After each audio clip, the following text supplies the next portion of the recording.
Bonjour à tous. Bonjour Clémentine, bonjour Hilary. Bonjour. Et bonjour à ceux qui sont connectés.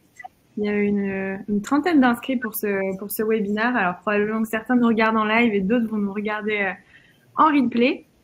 En tout cas, c'est une super initiative qu'on fait Sweetly et Flitty. On va attendre juste 1 ou 2 minutes qu'il y ait d'autres participants qui nous rejoignent. Il y a un petit chat en bas à droite pour ceux qui nous écoutent. Vous pouvez poser vos questions, poser des questions à Hilary et à Clémentine durant tout le webinaire qui va durer une trentaine de minutes. Et aussi, vous pouvez interagir entre vous. Donc ça, c'est quelque chose qui est plutôt sympa entre loueurs de véhicules. Je vais mettre le premier message pour vous montrer où il est. Hop, et n'hésitez pas aussi à nous dire bonjour et à nous dire aussi d'où vous nous écoutiez. Hilary, toi, tu es à La Réunion. C'est ça. Et Clémentine, on est du côté de Lyon, avec un temps plutôt gris aujourd'hui. Il fait gris aussi chez nous aujourd'hui. Il fait gris, bon. Super.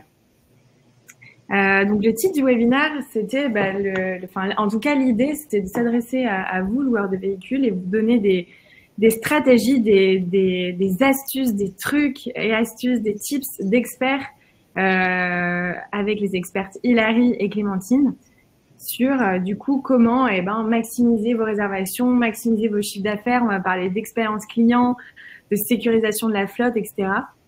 Donc des choses qui normalement avec qui vous êtes plutôt familiers. J'espère que vous allez apprendre plusieurs choses. Alors il y a Marine qui nous écoute. Bonjour Marine, côté Toulouse avec le soleil. Oh là là, Marine, on vous envie. Et Marie-Galante aussi, je pense. Et Claudie de Marie-Galante. C'est super ça. Allez, 15h03, 3 petites minutes, ça va faire rejoindre les autres personnes. Est-ce que, donc du coup, moi c'est Margot, je suis directrice marketing de chez Sweetly. Est-ce que Hilary, tu peux te présenter et présenter Flitty, s'il te plaît? Bien sûr. Alors, je suis Hilary Daffreville. Je suis la directrice générale adjointe de Zotcar et de Flitty.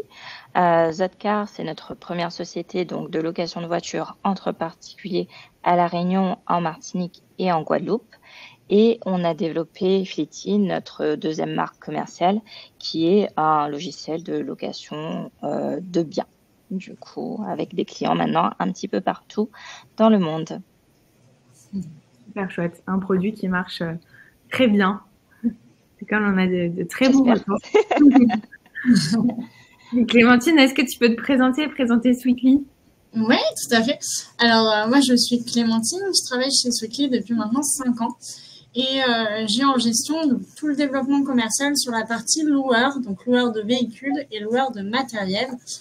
Donc, le but de Sweetly, ça va être de proposer une alternative à la prise de caution aux moyens classiques de prise de caution, donc chèque, TPE, virement. Là, ça va nous permettre de fluidifier en fait l'outil Sweetly, les process et de fluidifier l'expérience client. En fait, on va proposer une plateforme en ligne qui permet au client de sécuriser sa caution sans débit ni impact sur sa carte. Et du coup, ça lui permet d'avoir une expérience client qui est optimale. Et pour le loueur, ça lui permet d'avoir un partenaire et des processus pour la sécurisation de caution qui sont hyper simples et hyper fluides. Voilà. Merci Clémentine. Je vois sur le chat qu'il y a Moussa qui nous écoute depuis Mayotte et Jean-Marc qui est loueur de voitures sur l'île de la Réunion. Bienvenue à tous les deux. On va aborder plusieurs sujets. Le premier sujet, ça serait de parler de sécurisation de la flotte, qui est primordiale en tout cas chez les loueurs. Comment, d'après vous, les loueurs ils peuvent garantir la sécurité des véhicules durant tout le processus de la location? On voit qu'il y a le avant, après, le pendant. Et quels outils aujourd'hui ils peuvent utiliser pour prévenir les dommages et responsabiliser les locataires dès la prise en charge du véhicule? Alors, je me permets de prendre la suite, Margot, du coup, et de rebondir sur les 3 étapes. Donc, le avant, pendant et après. il y a des points clés dans ces étapes-là. Donc, avant la location, ça va être de bien vérifier l'état de vos véhicules, les pneus, la carrosserie, etc. Évidemment, d'avoir une bonne assurance sur ces véhicules-là pour justement la flotte.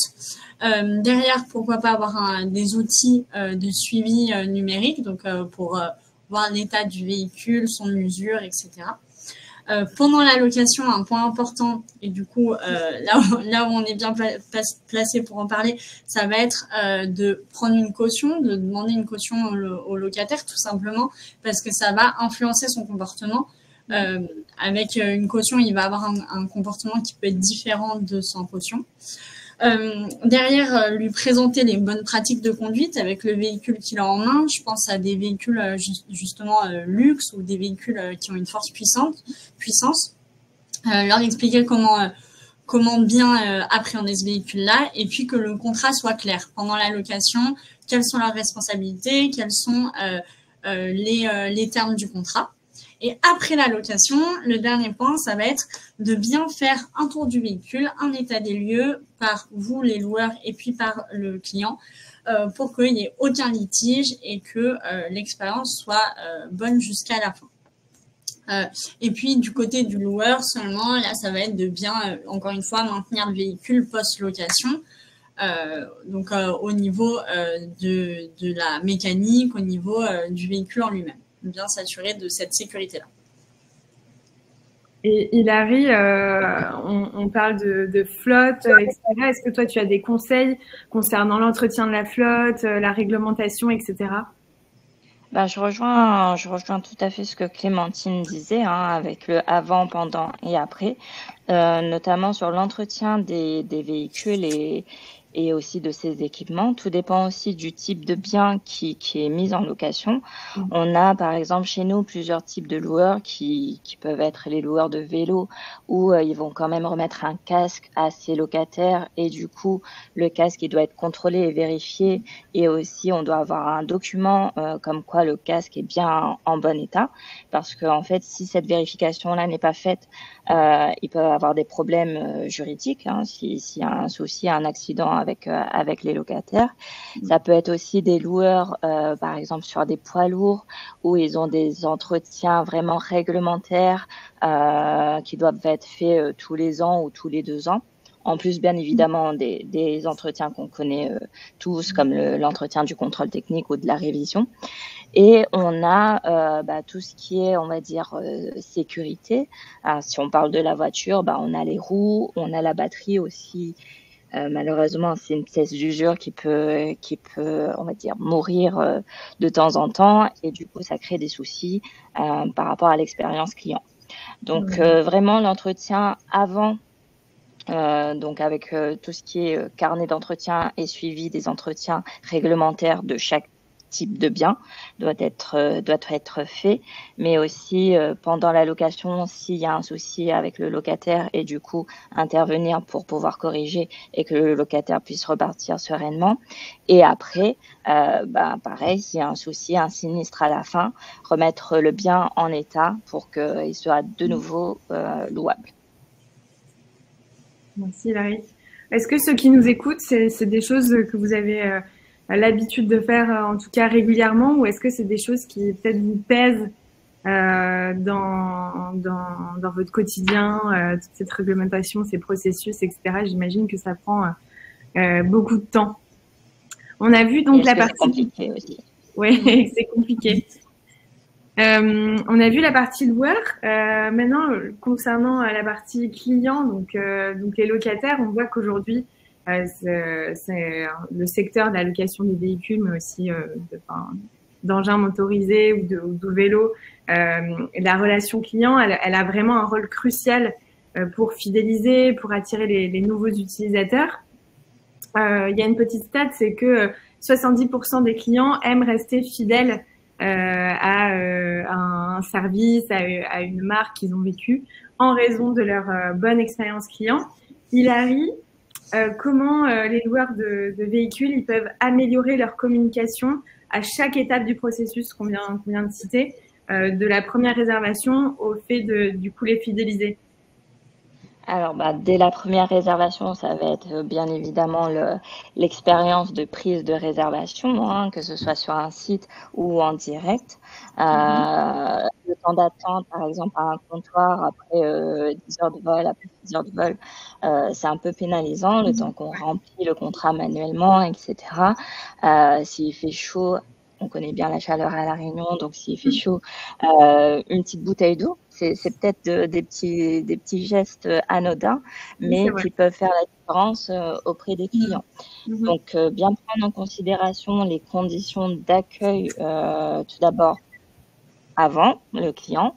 Il se peut aussi que le client aussi, dès le départ, il ait une frustration, un problème de paiement sur la plateforme ou un problème de caution aussi. Mais toujours essayer de trouver des solutions. Pareil, pendant la location, s'il a un souci, un sinistre, je reprends l'exemple de la batterie, si le service client de la société arrive à bien gérer cette situation-là, généralement le client garde un bon souvenir malgré une petite expérience fâcheuse, et à la fin de la location qui pousse à revenir, qu'est-ce qui peut pousser à revenir le client? Ça peut être des programmes de fidélité, comme par exemple un petit code promo ou un programme de parrainage. Si par exemple un client, ça s'est bien passé, peut conseiller à un proche, voilà, est-ce que tu peux essayer tel loueur avec, ils m'ont donné 10% pour une future location. Ça peut être aussi des cartes de fidélité, même si ça se fait un petit peu moins dans la location de voiture. Ça peut être une bonne chose. Ça peut être des codes promo en fonction de la saison. Donc, si on est en saison basse, pour booster un petit peu le chiffre d'affaires et du coup de proposer des petits codes promo à nos clients. Et aussi un programme de fidélité. Au bout de 5 locations, vous avez X remise ou X% de réduction. Donc voilà, c'est vraiment encore une fois l'avant, le pendant et le après, où on peut mettre plusieurs choses en place au niveau de la location et de la fidélisation client. Je ne sais pas s'il y a ceux qui nous écoutent, est-ce que vous avez mis en place un programme de fidélité? N'hésitez pas à partager ça sur le chat. Et c'est vrai qu'il y a des choses, typiquement donner une bouteille d'eau, voilà, des choses à l'arrivée peut-être pour faire patienter les enfants aussi, pour qui ça a été très long. C'est vrai que c'est très valorisé et ça permet de marquer des points par rapport à la concurrence et de garder une bonne image du service. On voit que la communication, c'est hyper important. On parle aussi très souvent de transparence, d'accessibilité. Malgré la digitalisation, on essaie de rendre tout ça plus fluide, etc. Clémentine, comment on peut s'assurer d'avoir cette fluidité, cette clarté dans la communication à chaque étape du processus, de la réservation à la fin de la location? Alors ouais, pour rebondir sur ce que tu disais, la communication, au-delà d'une communication, on va dire marketing, on a une communication simple avec le client qui va être hyper importante pour instaurer un climat de confiance, pour éviter les litiges et les problématiques avant, pendant, après la location. Du coup, il y a des points importants sur lesquels il faut être vigilant, notamment la communication sur tout ce qui va être tarif, conditions, la communication par des moyens mail, SMS, etc. pour justement envoyer des rappels au client avant le début de sa réservation, lui donner des petits conseils après et justement le fidéliser aussi par la suite en lui envoyant des promotions, etc. etc. Aussi lui envoyer des remerciements ou justement lui proposer les nouvelles offres, donc comme disait Hilary, pour justement le fidéliser tout en instaurant un climat de confiance. Et justement, ça permet d'avoir une communication claire et qu'on n'ait pas de quiproquo avec le client du début à la fin de la réservation et même après, justement. Oui, l'idée, c'est de bien lui donner les infos, qu'il n'y ait pas de surprise le jour J. Exactement. C'est hyper important. Je vois sur le chat, on a eu des retours. Alors, il y a des personnes qui ont des cartes de fidélité, mais pas forcément des cartes de réduction et qui aussi, comme Jean-Marc, proposent de l'eau, de quoi se désaltérer à leurs clients. Et Caïs, j'ai bientôt votre commentaire. On reviendra juste après vers vous. Si on repasse du côté loueur, du coup, on voit que le titre de notre webinaire, c'était comment maximiser le chiffre d'affaires et les revenus. On voit que ça reste quand même une des priorités en tant que professionnel d'augmenter ce chiffre d'affaires.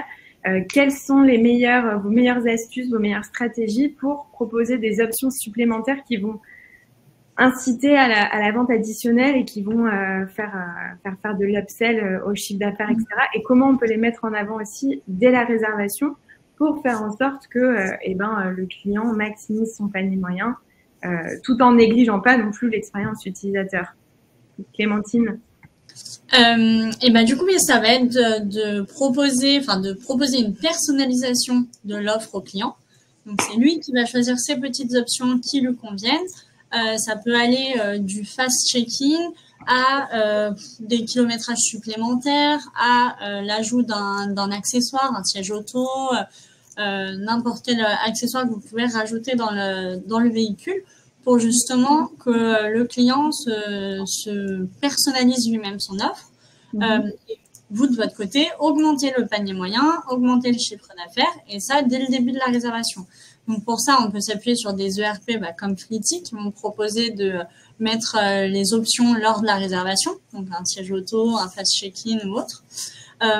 Ou bien de sécuriser sa caution via Sweetly, donc sans que ça débite, sans que ça bloque sa carte bancaire, par exemple. On a certains clients qui le mettent en optionnel, qui l'intègrent dans des packs, donc comme un pack sérénité, un pack confort, pack longue distance, pack famille, etc. Et ça permet justement aux clients d'avoir ces options et en plus, nous, de rajouter une plus-value en tant que loueur de véhicule.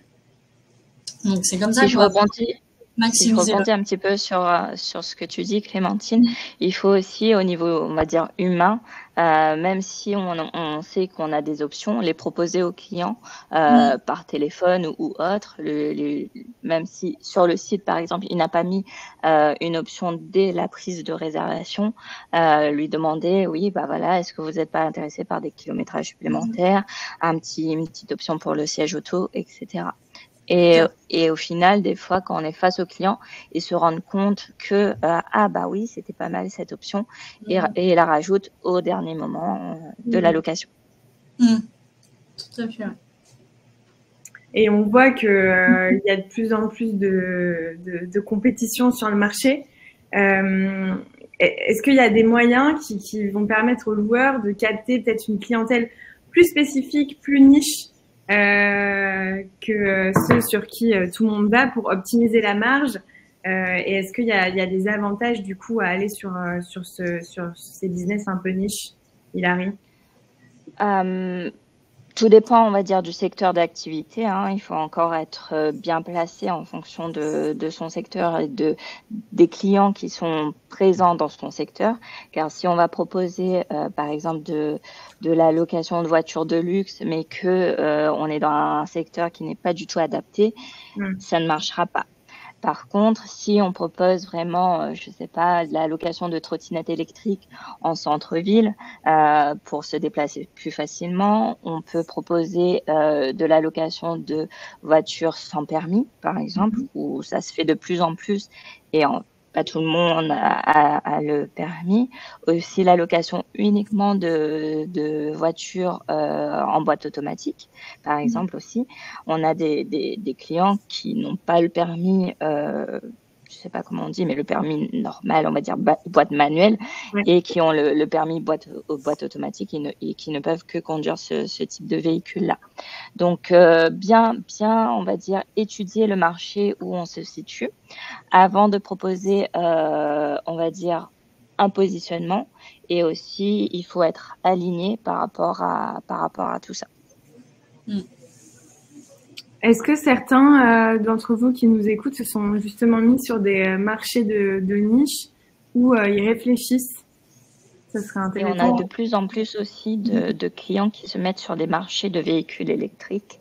À La Réunion, ça commence un petit peu à avoir de plus en plus de bornes et du coup, ça permet aux loueurs de se différencier par rapport à la clientèle, par rapport à la concurrence, pardon. Ouais, on a Marine sur le chat qui est sur un marché de niche aussi. Donc c'est vrai que ça peut être une bonne stratégie à adopter pour pouvoir se différencier des autres sur son secteur. On a parlé tout à l'heure de communication fluide, etc. On sait que l'expérience client a une place primordiale dans le choix des locataires. Hilary, est-ce que tu as des bonnes pratiques à nous donner en termes pour offrir un service qui est fluide, qui est sans friction, tout en répondant à ces clients qui sont de plus en plus exigeants, qui veulent que tout soit plus rapide, tout soit plus simple? On a de plus en plus de clients, comme tu le dis, qui veulent aller vite, qui n'ont pas de temps à perdre. Donc, c'est pour ça que nous, par exemple, chez Flitty, on a mis de plus en plus d'outils pour faire gagner du temps aux loueurs. Ça peut être au niveau de la prise de réservation, de l'ajout d'options à la dernière minute face aux clients, mais aussi à la prise d'état des lieux numériques. Donc, c'est-à-dire qu'il n'y a plus forcément d'attente au comptoir et tout se fait numériquement. Donc, il faut vraiment soigner cette expérience. Encore une fois, quand le client arrive et qu'il est fatigué et qu'il veut juste prendre sa voiture, soigner au maximum cette petite expérience, ce petit temps où on est face au client et on est avec lui pour pouvoir le soigner. Ou pas. Si on est en location libre-service, on peut mettre en place des petits mails automatisés, des petits SMS automatisés. C'est pas parce que on est digital qu'on ne peut pas soigner notre client et même si le parcours est digitalisé, que ça empêche d'emmener ce côté humain à cette expérience client. C'est vrai qu'il y a toujours maintenant le digital, un équilibre à trouver entre l'accueil physique et le fait d'être chaleureux, etc. Mais aussi une expérience complètement digitalisée qui est de plus en plus appréciée par les voyageurs et les clients et qui doit aussi très bien se dérouler. Et ils peuvent vite s'agacer dès qu'il y a des résistances ou des choses qui sont pas suffisamment fluides. Est-ce que Clémentine, tu as des astuces aussi de ton côté? Oui, ça va aussi. Ça va être, comme le disait Hilary, fluidifier au maximum l'expérience client. Justement, chouchouter le client pendant la réservation, à la prise en main du véhicule. Il y a une problématique qui revient souvent chez les voyageurs. C'est après un long vol, un long voyage, quand on met 2 heures, 2 heures et demie à récupérer son véhicule parce que il y a tout le monde qui est arrivé du même avion et qui vient chercher au comptoir son véhicule. Là, ça crée un point de friction et le but, c'est de fluidifier et de soigner au maximum ce parcours-là. Ce qui est important, c'est que plus le parcours va être soigné, plus le client va être content et plus il y aura un point important au niveau de la réputation. Donc, plus on a une bonne réputation, plus on aura des clients qui vont revenir et même qui vont en attirer d'autres. Va y avoir aussi le fait de mettre en place une communication proactive, lui donner quelques conseils à son arrivée, attention à ce point-là, prenez en compte ça, etc. pour justement l'aider à avoir une meilleure expérience client. Et il y a vraiment un point clé sur cette fidélisation et sur la fluidification du parcours. Et on voit que c'est une problématique qui est aussi similaire à d'autres secteurs. Typiquement le secteur de la location saisonnière, des campings, où il y a, comme les loueurs des véhicules, des flux comme ça qui arrivent au comptoir où forcément les voyageurs s'impatientent, ils ont fait énormément de route, ils ont tout réservé en ligne et là, hop, il faut refaire un accueil physique, il fait chaud, il y a du monde, il y a des enfants qui crient, etc. Et c'est vrai que c'est hyper important de fluidifier et ça va les marquer. C'est quand même la première impression que le professionnel fait auprès de ses clients. Et il faut que ça soit la meilleure pour, même si j'ai vu dans le chat, je crois que c'est Jean-Marc qui dit que les vacanciers ne reviennent pas tous les ans. Il y a quand même des traces aussi sur Internet d'un point de vue réputationnel. La plupart des clients consultent les avis, consultent les notes. Donc, c'est très important d'être vigilant dessus. Comment, d'ailleurs, au sujet des feedbacks clients, comment faire en sorte d'augmenter la note, de maintenir l'expérience client positive et le fait qu'elle se diffuse. Clémentine, peut-être que tu as des astuces à nous donner. Ouais, il va y avoir notamment deux astuces proposer, inciter plutôt le client à faire un retour pour justement pouvoir déjà avoir son retour et en l'incitant, lui proposant une offre, un petit code promo, quelque chose en contrepartie de son commentaire, de son avis. Après, il y a un second point pour justement faire au mieux pour avoir la meilleure note, c'est d'être réactif. Justement, quand on a un très bon commentaire, on est content et on va être plutôt réactif pour remercier la personne. Quand on a un mauvais commentaire, là, c'est là que ça devient un peu plus compliqué. Et pourtant, c'est sur ce commentaire-là qu'il faudra être réactif, qu'il faudra trouver une solution au client pour justement montrer au prochain que s'il y a eu un point de friction, s'il y a eu une problématique lors de la réservation, le loueur a su le régler rapidement, sans excuse, a mis en place quelque chose et ça permet aux autres clients d'avoir d'ores et déjà confiance rien qu'en lisant les avis. Donc, ça va être les deux points importants pour justement mettre en place une note positive et augmenter les réservations de billets par rapport à ces commentaires-là. Hilary, tu voulais rajouter quelque chose à ce sujet? Ouais, si je peux compléter. Pour avoir des avis, il faut aussi avoir une présence, on va dire, digitale. Ça peut être une page sur Facebook où on peut avoir la fonctionnalité en fait avis activée, parce que c'est pas forcément obligatoire. Mais voilà, si on n'a pas cette présence digitale là, on peut pas forcément avoir d'avis écrit et visible de la part des futurs clients. Et aussi, ça passe aussi par la page, la fonctionnalité sur Google, en fait, d'avoir une page Google avec des jolies petites photos de l'agence, des commentaires, des petites questions-réponses, etc. pour justement, on va dire, rassurer. C'est comme les touristes qui viennent à La Réunion et qui viennent pour la première fois et qui louent pour la première fois un loueur. Le premier réflexe, ça sera d'aller consulter en fait les réseaux sociaux et de consulter aussi Google tout simplement pour avoir un petit peu l'avis et les retours des précédents clients. Si la page n'est pas présente, on a un peu peur et après libre au client de faire sa réservation ou non. Mais c'est vrai que si on a une petite présence digitale et des avis qu'on récolte auprès de nos clients, c'est rassurant. C'est rassurant et ça permet d'avoir d'autres locations. C'est vrai que c'est la première chose, créer sa page entreprise. Je ne sais pas si ceux qui nous écoutent l'ont déjà ou pas. Et quand on fait un benchmark, en tout cas qu'on commence à comparer, et ben forcément, on va peut-être privilégier le loueur qui a le plus de bons commentaires, déjà en termes de notes, mais aussi en termes de nombre d'avis. C'est-à-dire que si vous avez que 10 avis sur votre page, 5 étoiles, on peut se dire il a peut-être demandé à son cousin, à sa cousine de mettre quelque chose, versus un loueur qui a 450 avis avec une note de 4,5. Naturellement, on s'oriente vers le loueur qui a fait le plus de volume avec des superbes avis. Et ce que vous disiez aussi, c'est important de répondre aux commentaires, de pas laisser le dernier commentaire répondu quand il y a 2 ans, ça fait négliger. On se dit super, en fait, si j'ai un problème, vu comment ils se soucient de leur image extérieure, je pense que ça va être un peu compliqué. Donc c'est vrai qu'il faut avoir ce réflexe-là de faire sa page, faire sa e-réputation qui est primordiale aujourd'hui. Et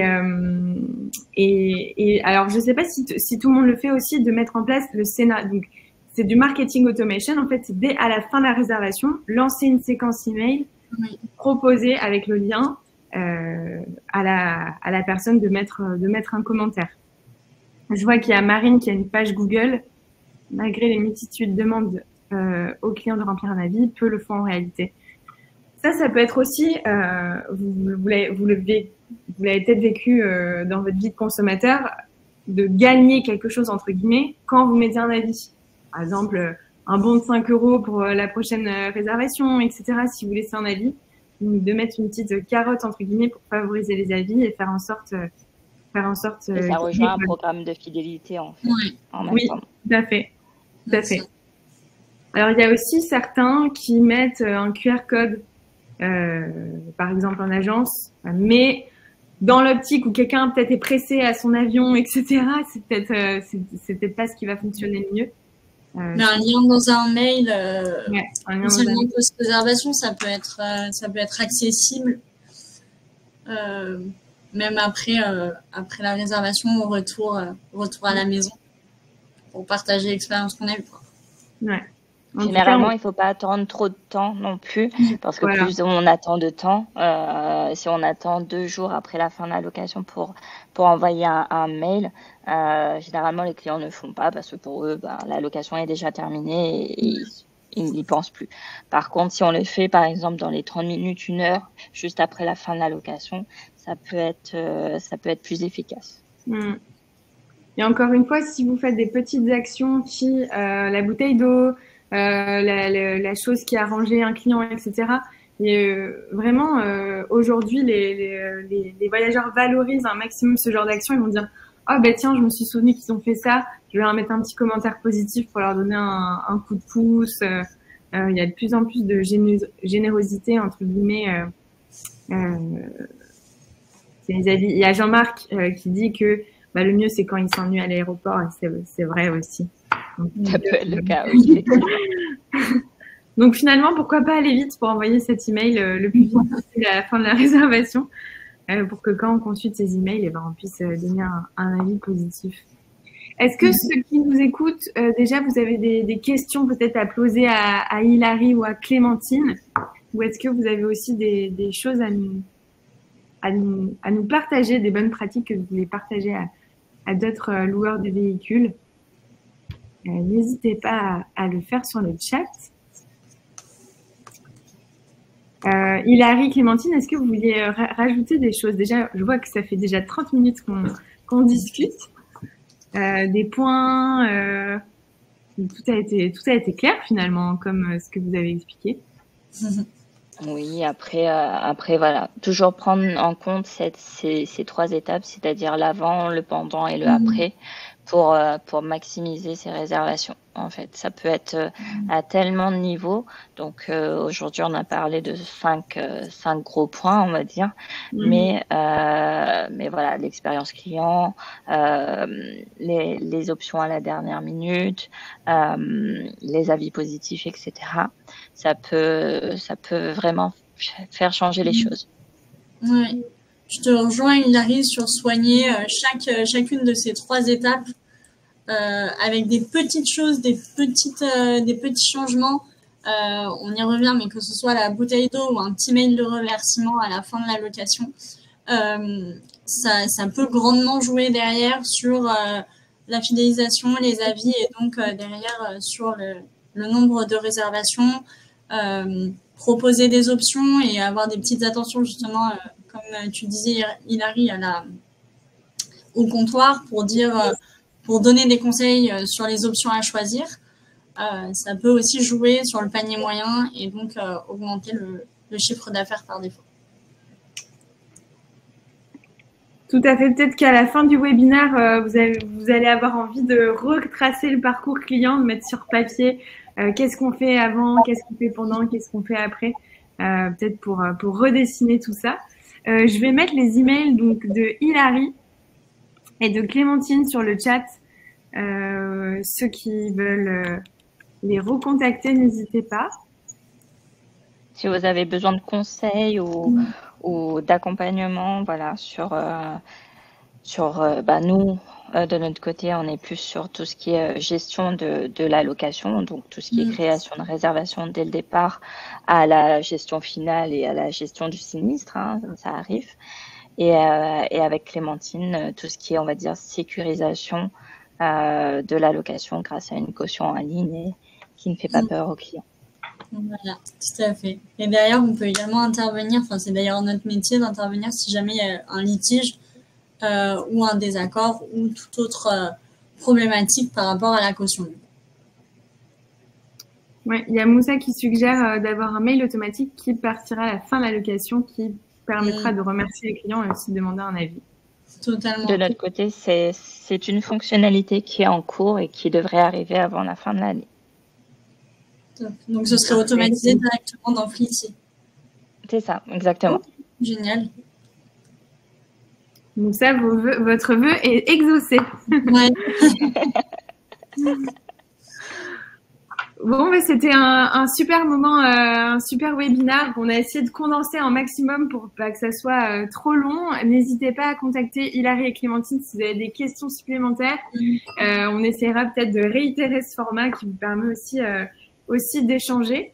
Merci à ceux aussi qui nous regardent en replay. Vous êtes allés jusqu'au bout de la vidéo. C'est vraiment super top. Merci Hilary, merci Clémentine. Mais de Et rien. merci à ceux Merci qui sont à vous. connectés sur le chat. À bientôt pour un nouveau webinaire. Et simplement, je remarque Merci que je vois sur le chat, je vous contacte après. Par rapport à ça. À bientôt. À bientôt. Au revoir. À bientôt, merci à vous. Au revoir.